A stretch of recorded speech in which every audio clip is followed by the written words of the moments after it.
Olá, seja muito bem-vindo ao canal Simbos Estatística. Eu sou Diego Pugione, biólogo e estatístico, e o meu intuito é mostrar que você já realiza cálculos complexos diariamente sem nem perceber.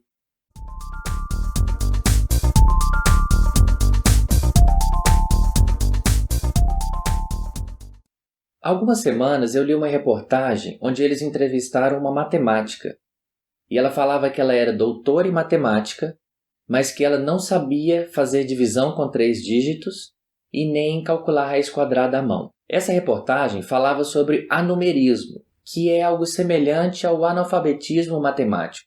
É a dificuldade da pessoa de trabalhar com conceitos básicos de matemática, por exemplo, porcentagem, ou não sabe interpretar um gráfico. Não é novidade para ninguém que o nosso país possui uma alta taxa de pessoas que podem ser classificadas como anuméricas. Haja visto o baixo desempenho dos nossos estudantes em avaliações internacionais como o PISA. Entretanto, é importante a gente entender que anumerismo não é a mesma coisa que discalculia. Discalculia é um transtorno de aprendizagem onde a pessoa não consegue entender o conceito de número, de quantidade, de associar, de associações, e não consegue realizar cálculos. A discalculia é uma característica inata neurológica da pessoa e nada tem a ver com o ambiente no qual ela está inserida. Alguns estudos mostram que ela afeta de 3 a 8% da população.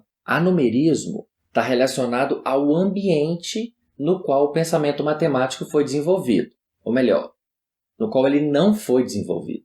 Lá nos primórdios da formação da nossa sociedade, nós criamos a matemática para resolver problemas concretos e fisicamente visíveis, palpáveis. Então, nós desenvolvemos todo um ferramental simbólico para representar quantidades e operações. Então, o que nós fazíamos era pegar um problema concreto, transpor esse problema para o mundo abstrato, realizar os cálculos no mundo abstrato e pegar o resultado e aplicar no mundo concreto. A partir desse ferramental simbólico, nós podemos desenvolver várias áreas da matemática, que foram cada vez mais se distanciando do concreto e do visível. É claro que essas áreas elas possuem uma aplicação prática, mas para a gente trabalhar com elas, só é possível de maneira abstrata, só é possível utilizando a imaginação. Um exemplo é que nós podemos realizar cálculos com 4, 5, 10 dimensões, apesar de só vivermos em um mundo tridimensional. A matemática ensinada nos anos iniciais é uma matemática muito similar à dos primórdios da nossa sociedade, uma matemática muito ligada ao concreto, justamente para que a criança veja as quantidades na sua frente e crie o conceito abstrato dessa quantidade. Da mesma forma que ela veja as operações de soma, subtração acontecendo na sua frente e ela crie uma ideia abstrata dessa operação aritmética. Desenvolver o pensamento abstrato da criança é essencial. Nós não podemos ficar só no concreto. É a partir do pensamento abstrato que a gente consegue identificar padrões e fazer generalizações. É a partir do pensamento abstrato que a gente consegue propor soluções para problemas novos. É a partir do pensamento abstrato que eu entendo que eu posso somar, subtrair, dividir ou multiplicar qualquer coisa mensurável, seja ela maçãs, dinheiro, comprimento e etc. Entretanto, vocês vão concordar que eu me sinto muito mais seguro em ver uma operação na minha frente que eu tenho 2 maçãs e eu como uma e sobra uma, do que uma operação de entender que o logaritmo de 1 é 0. Ambas são operações abstratas, mas uma eu consigo visualizar e ficar mais seguro de que ela é verdade. A outra não. Mas para que eu fique seguro com a operação do logaritmo, eu preciso inicialmente estar seguro com a transposição abstrata dessa minha aritmética básica. E para a gente ficar confortável com isso, a gente precisa de tempo. A gente precisa de um ambiente propício, com professores capacitados, com uma infraestrutura, com apoio familiar. E, raramente, essas condições são completamente satisfeitas. O que acontece é que a matemática na vida desse estudante se torna uma locomotiva desgovernada, uma enxurrada de conteúdo, sendo que ele estava tentando entender os conteúdos mais básicos, mas ele precisa resolver provas e exercícios de conteúdos cada vez mais complexos e cada vez mais abstratos. Então ele desiste. Ele fala, olha, isso não é para mim. Então ele vai utilizar as ferramentas que ele dispõe, que é decorar. Ele faz exercícios, repete, que nem um cachorro adestrado, sem nem entender o que ele está fazendo, para que aquilo serve, né? Inclusive muitas vezes perguntando por que eu estou fazendo isso, mas parece que a matemática se torna um karma, tipo assim, todo mundo tem que passar por ela. Ninguém sabe por quê, mas, enfim, é uma obrigação que todo mundo tem que cumprir, o que não faz o menor sentido. Obviamente, isso vai gerar um trauma na pessoa para o resto da vida dela, afetando inclusive a própria autoestima. Porque ela vai falar, olha, eu não sou capaz de entender isso. Mas é que ela não teve tempo e estrutura para isso. Não é que ela não é capaz. E eu acredito que parte desse problema da pessoa acreditar que a matemática não é para ela está muito associada à construção preconceituosa do matemático, como aquele ser de óculos que sabe fazer contas complexas de cabeça.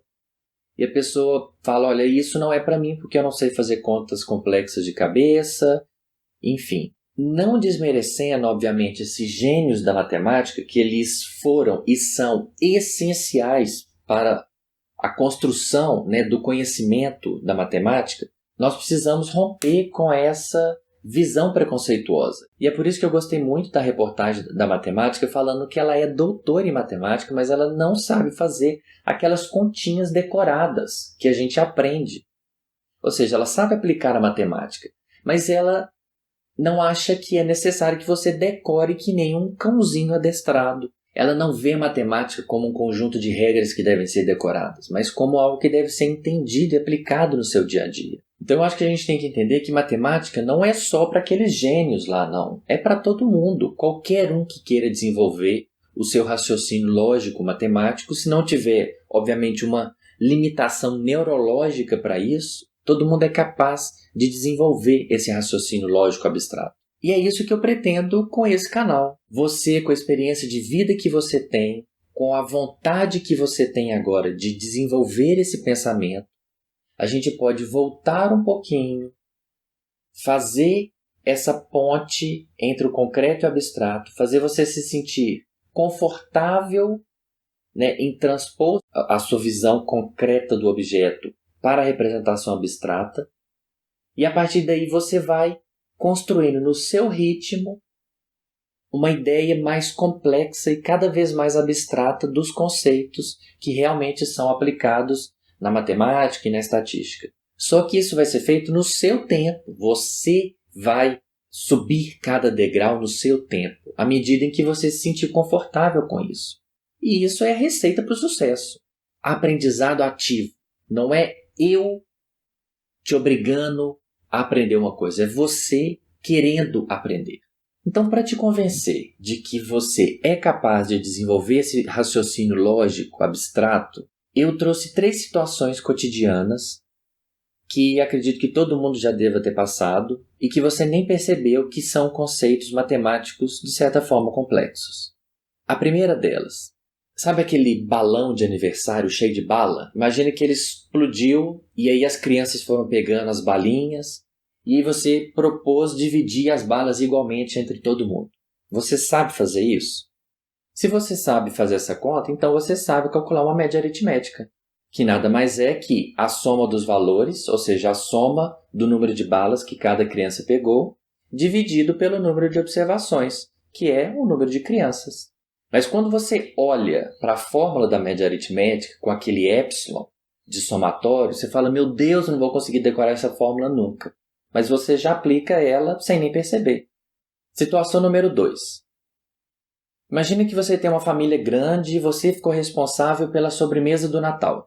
E você escolheu 2 receitas, que eu vou deixá-las aqui do lado. E você decidiu fazer 2 receitas do mousse de limão e 3 receitas da torta de chocolate. Você sabe calcular o número total de ingredientes que você precisa comprar para fazer essas 5 receitas? Se você sabe fazer essa conta, então você sabe multiplicar matrizes, ou seja, você está fazendo contas em várias dimensões. Eu vou deixar aqui do lado para vocês verem como essas receitas podem ser colocadas numa forma matricial, abstrata, e como a multiplicação de matriz resulta na quantidade total de ingredientes que você vai comprar. Terceira situação. Você já jogou uma bolinha de papel na cesta de lixo? Ou se você pegar uma bola, você sabe arremessá-la para outra pessoa? Ou se uma pessoa arremessar, você consegue pegar? Nesse simples movimento, você está calculando as duas raízes de uma equação do segundo grau. O movimento que o objeto faz é uma parábola, e você e a outra pessoa são as raízes dessa parábola. Então, seu cérebro calcula a distância e a força necessária para que a bola chegue do outro lado. E você, publicando no seu Facebook, que mais um dia se passou e você não usou Bhaskara para nada. O seu cérebro não usou diretamente a fórmula de Bhaskara, mas ele sim entende o que é um movimento de parábola e o que são essas duas raízes dessa equação. Então espero que você tenha se sentido um pouco mais confiante de que você é capaz de desenvolver esse raciocínio lógico abstrato necessário para entender as principais técnicas estatísticas utilizadas. Fique com a gente, se inscreva no canal, mandem sugestões, dúvidas e vamos juntos diminuir essa taxa de anumerismo da nossa sociedade para melhorar não só a vida individual de cada um, mas a nossa sociedade como um todo. Combinado? Muito obrigado e até mais!